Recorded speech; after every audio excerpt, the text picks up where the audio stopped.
மக்கள் அனைவருக்கும் வணக்கம். தமிழகத்தில் அரசு ஊழியர்களுக்கு புதிய ஓய்வூதிய திட்டத்தை தமிழக முதல்வர் M.K. ஸ்டாலின் அவர்கள் அறிவிச்சிருக்காரு. அவங்களுடைய போராட்டத்தை அவங்க வாபஸ் வாங்கிட்டு ஜாக்டோ அந்த அரசு ஊழியர்கள் மற்றும் ஆசிரியர்கள் சங்கம் இருக்கு இல்லையா, அவங்க என்ன பண்ணுறாங்கன்னா ஸ்வீட் கொடுத்து கொண்டாடுறாங்க, வாயில் ஊட்டி விடுறாங்க. மிகப்பெரிய திட்டம், பிரமாதமான திட்டம், நடைமுறைப்படுத்திட்டாரு. திமுக தாண்டா அப்படின்னு போஸ்ட் அடிச்சு ஒட்டாத குறையாக சொல்லும் போது நமக்கு என்ன தோணுது அப்படின்னா, இந்த சந்தானம் அவருடைய காமெடி ஒன்று இருக்கும்ல, அது எப்படி திம்பிக்கலாம்னு அதுதான் கேட்க தோணுது. அது என்னன்ற விஷயத்தை இந்த வீடியோ முழுமையாக சொல்கிறேன். அதற்கு முன்பு நான் தெளிவாக ஒன்று சொல்கிறேன். இதன் மூலமாக தமிழகம் முழுவதும் இருக்கக்கூடிய அரசு ஊழியர்களை ஏமாத்துறதுக்கு திமுக முயற்சி பண்ணுது. இந்த ஜாக்டோஜி இருக்கு இல்லையா, அதோடைய தலைவர்களாக இருக்கக்கூடிய இந்த சங்கத்தோட தலைவர்களாக இருக்காங்க இல்லையா, அந்த நபர்களை மட்டும் கைக்குள்ள வச்சுக்கிட்டு போதுமான அளவுக்கு கவனிச்சிருச்சு. அந்த கவனிப்பில் ஸ்வீட் கொடுத்து கொண்டாடுறாங்க. அது உண்மை கிடையாது. என்ன கேட்டாங்க, என்ன நடைமுறைப்படுத்தியிருக்கு, எது நிதர்சனமான உண்மைன்றதை இந்தியா முழுவதும் இருக்கக்கூடிய அரசு ஊழியர்கள் இருப்பாங்களா இங்கே அந்தந்த ஸ்டேட்டில் அந்தந்த மாநிலங்களில் அவங்களோட ஒப்பிட்டு இந்த விஷயத்தை தெளிவாக சொல்கிறேன். கொஞ்சம் பொறுமையாக கவனி. இந்த விவகாரத்துக்குள்ளே போகிறதுக்கு முன்னாடி இந்த விஷயத்திலே சம்மந்தப்பட்ட 2 பேர் இருக்காங்க. ஒன்று இடைநிலை ஆசிரியர்கள். அவங்களுக்கு சம்பளம் முரண்பாடு இருக்குது. ஒரே வேலை தான், ஆனால் சம்பளம் ஏறக்குறைய 35,000 வரைக்கும் வித்தியாசம் இருக்குது. இவங்களை வேற கண்ணா பார்க்கறது. அதை விட குடும்பம் இந்த பகுதிநேர ஆசிரியர்கள் 14-15 வருஷம் ஆளாக்குறாங்க. இவங்களுக்கு கொடூரமான சம்பளம் 12,000 ரூபாய் தான் கிடைக்குது. ஒருத்தர் 80,000 வாங்கியிருக்கிறது, இவருக்கு 12,000 மட்டும் கடைசி எப்படி இருக்கும்? இந்த மாதிரி நிலைமை இருக்குது. ஆனால் இவங்கெல்லாம் கண்டுக்கல. ஏன்னா அரசு ஊழியர் சங்கத்தில் எண்ணிக்கை அதிகமாக இருக்குது. அப்போ அதை கவனிச்சா மட்டும் போதும், அதை குளிர்விச்சா போதும் இந்த திமுக கவர்மெண்ட் நினைக்கிறாங்க இல்லையா, அது நியாயமான போக்கு கிடையாது. இப்போ விவகாரத்துக்குள்ளே வரலாம்.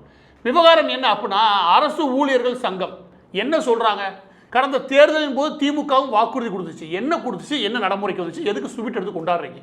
நீங்கள் என்ன சொன்னீங்கன்னா, பழைய ஓய்வூதிய திட்டம், அது ஓல்டு பென்ஷன் ஸ்கீம் இருக்கு இல்லையா, அதை அமல்படுத்துன்னு சொல்லி திமுக ஆட்சி அதிகாரத்துக்கு வரதுக்கு முன்னாடி போன முறை அழுத்தமாக குரல் கொடுத்துச்சு. வந்து 4.5 வருஷம் ஓடிச்சு. இப்போ அந்த ஓல்டு பென்ஷன் ஸ்கீம் இருக்கு, அது பழைய ஓய்வூதிய திட்டம், அதை அமல்படுத்தலை.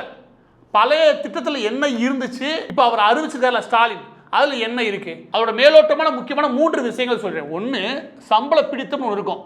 அதாவது மாதம் மாதம் சம்பளம் வாங்குறாங்க, அதில் ஒரு பார்ட்டை பிடிச்சிட்டு அதை வச்சு உங்களுக்கு பென்ஷன் ஸ்கீமை உருவாக்குவாங்க.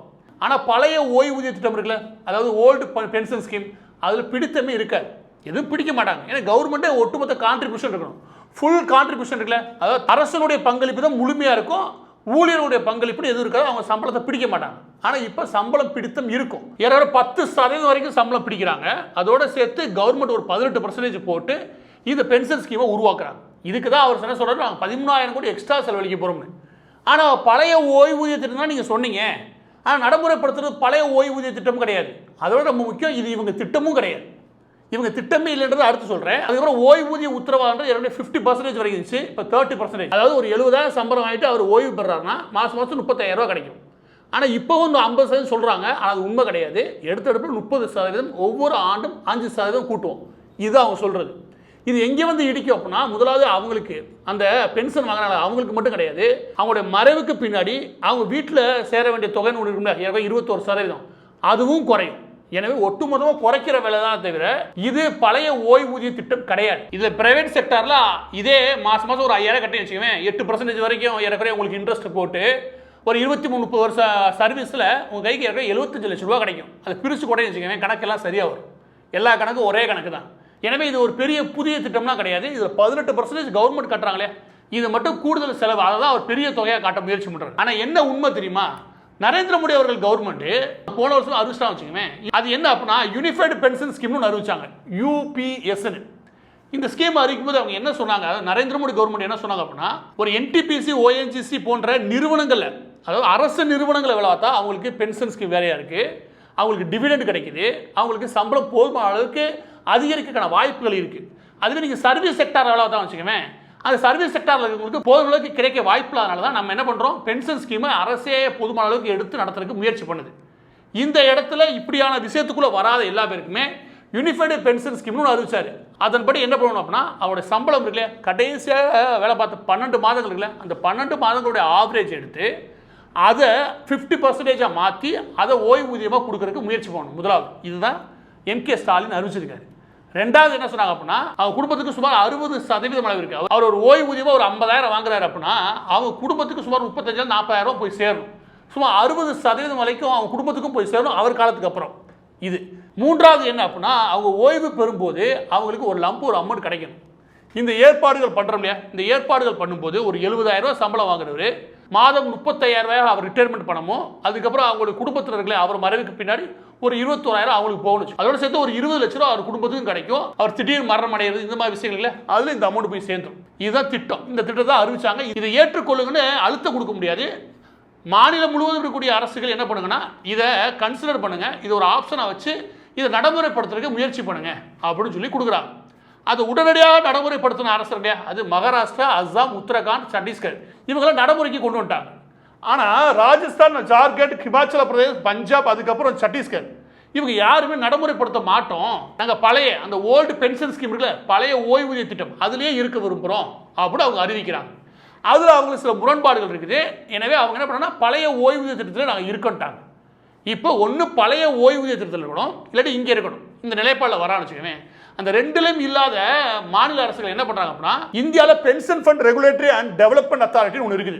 அது எதுக்குன்னா, இந்த பென்ஷன் ஸ்கீம்ஸ் இல்லையா, அதை முறைப்படுத்துறதுக்காகவே இருக்கக்கூடிய அமைப்பு. அதில் போய் முறையிடுறாங்க. இல்லை எங்களுடைய அரசு ஊழியர்களுக்கு இதை விட பெட்டராக வேணும், இதில் சில விஷயங்கள் மாற்றி அமைக்கணும், போய் முறையிடுறாங்க. இது எந்த வேலையும் பார்க்க தமிழ்நாடு அரசு பேன் உட்காந்துருக்கு. எது திமுக அரசு எதுவுமே செய்ய பேன் உட்காந்துட்டு, ஓகே பென்ஷன் ஸ்கீம் கேட்டு எப்படி அரசு ஊழியர்கள் வருவாங்க, நம்ம என்ன பண்ணுவோம்னா அதற்கு முன்பே ரெடி பண்ணி வச்சுட்டு எல்லாத்தையும் ரெடி பண்ணி வச்சுட்டு இப்போ போராட்டம் ஒன்று அறிவிங்க, அறிவிச்சுட்டு நான் இதையே அறிவிச்சு விட்டுறேன். யாரு நரேந்திர மோடி கவர்மெண்ட் அறிவிச்சு இல்லையா, அதையே நான் அறிவிச்சு விட்டுறேன். அறிவிச்சிட்டதுக்கு அப்புறம் நம்ம ஸ்வீட் எடுத்து கொண்டாடிடலாம், முடிச்சு விட்டுறலாம். இதுதான் திமுக கவர்மெண்ட் போட்ட திட்டம். இது மூலமா அப்பட்டமா பென்ஷன் ஸ்கீம்ல, அதுவும் பழைய ஓய்வூதிய திட்டத்தில் அவங்களுக்கு கிடைச்ச மிகப்பெரிய பெனிஃபிட் ஒன்று இருக்குல்ல, அதையெல்லாம் பெரிய அளவில் கிடைக்கிறதுக்கு நீங்கள் ஒன்று அந்த குறிப்பிட்ட போர்டை அணுகிருக்கணும், இல்லாட்டி பழைய ஓய்வூதிய திட்டத்தில் நீங்கள் இருந்திருக்கணும். அது ரெண்டையும் விட்டுட்டு அதில் ஏதாவது கூடுதலாக சேர்க்க முயற்சி பண்ணீங்களா, அதுவும் கிடையாது. அது எல்லாத்தையும் விட்டுட்டு நரேந்திர மோடி அவர்களுடைய கவர்மெண்ட் என்ன ஃபார்ம் பண்ணாங்க அதை அப்படியே ஏற்றுக்கிட்டு அதுக்கு பேரை மட்டும் மாற்றி இவங்க ஸ்டிக்கர் ஒட்டி அறிவிச்சிட்டாங்க. எனவே இது ஜாக்டோஜி என்ற அமைப்புடைய தலைவர்கள் இருக்காங்களே, அவங்க ஸ்வீட் எடுத்து கொண்டாடுறாங்கன்னா அவங்க ஏதோ பெனிஃபிட் கிடைச்சிருக்கு. ஆனால் இத்தனை வருஷமாக போராட்ட அரசு ஊழியர் இருக்காங்களே, அவங்களுடைய எதிர்பார்ப்பை பூர்த்தி பண்ணுவது அல்ல. இதில் சில மாற்றங்கள் பண்ணி அவங்களுடைய சுமையில குறைச்சிருக்க முடியும், கூடுதலாக பலன்கள் உருவாக்குறதுக்கு திமுக அரசு முயற்சியும் பண்ணிருக்க முடியும். ஆனால் அதற்கான எந்த முயற்சியும் எடுக்கல. அதுக்கான முயற்சி எடுத்த கவர்மெண்ட் இருக்குது. இதை புதிய ஸ்கீமை எடுத்துக்காம பழைய ஸ்கீமை அமல்படுத்தக்கூடிய, அது பழைய பென்ஷன் ஸ்கீம் இருக்கு இல்லையா, அதையே அமல்படுத்தக்கூடிய ஸ்டேட் கவர்மெண்ட்டும் இருக்குது. எனவே இந்த ரெண்டு இடத்துலையும் சிக்காம ஊரை ஏமாத்துறது எப்படின்னு யோசிச்சு வச்சுக்கவேன், அதை இங்கே வந்து நிற்கும். எது ஸ்வீட்டரா கொண்டாடுறாங்க.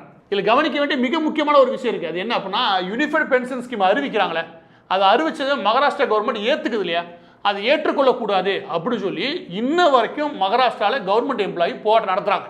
அப்பப்போ அதை ஏற்றுக்காதீங்க, பழைய அந்த பென்ஷன் ஸ்கீம் இருக்கு இல்லையா அதையே நடைமுறைப்படுத்துங்க, புதிதில் எங்களுக்கு பெரிய திருப்தி கிடையாது, அதில் நிறையா மாற்றங்கள் தேவை, அதில் கூடுதல் சுமை ஏற்படுது இப்படின்னு சொல்லி அரசு ஊழியர்கள் இங்கே போராட்டம் நடத்துகிறாங்க. இவங்க போராட்டம் நடத்தும்போது ஒரு முக்கியமான விஷயம் சொல்கிறாங்க. என்ன அப்படின்னா, ஒரு மாநில அரசு முன்னேற்றத்தை நோக்கி போகுது.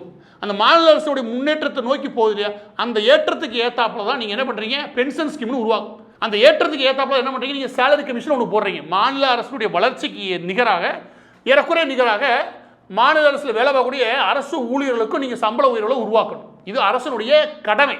அந்த கடமையை நீங்கள் செய்யணும்னு சொல்லி அரசு ஊழியர்கள் சொல்கிறாங்க. அப்படி சொல்லும் போது நீங்கள் பழைய இந்த பென்ஷன் ஸ்கீமில் இருக்கிறதா சரின்னு போராட்டம் நடத்தக்கூடிய இந்த அரசு ஊழியர்கள் சொல்கிறது சரியா, இல்லை அது அப்படியே எந்த வித மாற்றம் இல்லாமல் பேரை மட்டும் மாற்றிட்டு நான் தான் புதுசாக கண்டுபிடிச்சிட்டு எம்.கே. ஸ்டாலின் அறிவிக்க அது ஸ்வீட் எடுத்து கொண்டாடக்கூடிய ஜாக்டோஜியை சொல்கிறது சரியா? எனவே இது அப்பட்டமாக அரசு ஊழியர்களை ஏமாற்ற செயல்தானே தவிர வேற எதுவுமே கிடையவே கிடையாது. இதில் நல்ல மாற்றங்களை எம்.கே. ஸ்டாலின் கவர்மெண்டால் உருவாக்கியிருக்க முடியும். ஆனால் இவங்க எண்ணமே அதில் உருவாக்கி இல்லை போர்டை அணுகி இதில் மாற்றத்தை உருவாக்குறது அல்ல.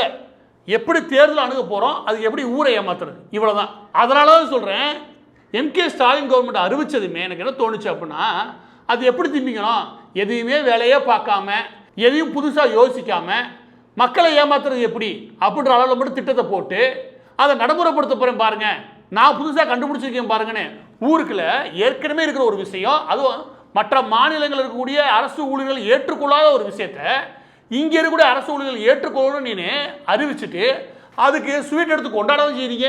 அவன் பதிவோட இறுதியாக நான் சொல்கிற விஷயம் என்ன அப்படின்னா, நரேந்திர மோடி கவர்மெண்ட்டு ஏதோ திட்டத்தில் அறிவிக்குதோ அந்த திட்டத்தில் லேபிள் ஒட்டி இங்கே இவங்க திட்டம்னு அறிவிச்சிருவாங்க. அதை திமுக கவர்மெண்ட் ரொம்ப வருஷமாக பண்ணுற வேலை வச்சுக்கவேன். இன்னைக்கு அதையெல்லாம் தாண்டி இப்படி ஒரு ஸ்கீமை நீங்கள் அமல்படுத்துங்க. ஏன்னா அரசு ஊழியர்கள் அவருடைய குடும்பங்கள் இருக்கு இல்லையா, அதனுடைய நலன் சம்மந்தப்பட்ட ஒரு பரிந்துரை ஒன்று மத்திய அரசு பண்ணுது. அந்த பரிந்துரையை எப்படி பண்ணுது அப்படின்னா, அந்தந்த மாநில அரசுடைய வளர்ச்சிக்கு ஏற்றாப்புல இந்த திட்டமிடுங்க, மேற்கொண்டு அதில் ஏதாவது திருத்தம் வேணும் இல்லை முறையீடு இருக்குன்னா அதை எடுத்துக்கொண்டு போய் நீங்கள் அந்த பென்ஷன் போர்டு இல்லையா அதை அணுகுங்க அப்படின்னு சொல்லி ஒரு வழிகாட்டுதல் கொடுக்குது. அதை எடுத்துகிட்டு வந்து பேரை மாற்றி அதில் ஸ்டாலின் பேரை எழுதி ஸ்டிக்கரை ஒட்டி பாருங்க நான் புதுசாக கொண்டு வந்துட்டேன் அப்படின்னு சொன்னது மட்டும் இல்லாமல் அதில் முன்பு சொன்ன வாக்குறுதிகள் எதையுமே நிறைவேற்றாமல் அதை அப்படியே கொண்டு வந்து அமல்படுத்திட்டு அதில் எந்த முயற்சியும் இத்தனை நாளாக பண்ணாமல் அடுத்த 2-3 மாதத்துல தேர்தல் வரப்போகுது எப்படி ஏமாத்துறது பிளான் பண்ணால் இந்த திமுக அரசு செய்கிறது என்ன? இந்த திமுக அரசுக்கு ஸ்வீட் எடுத்து கொண்டாடுறான் பாருங்க, அவன் தான் முதல் எதிரி, ஒட்டுமொத்த அரசு உள்ள ஏமாத்துறவன்.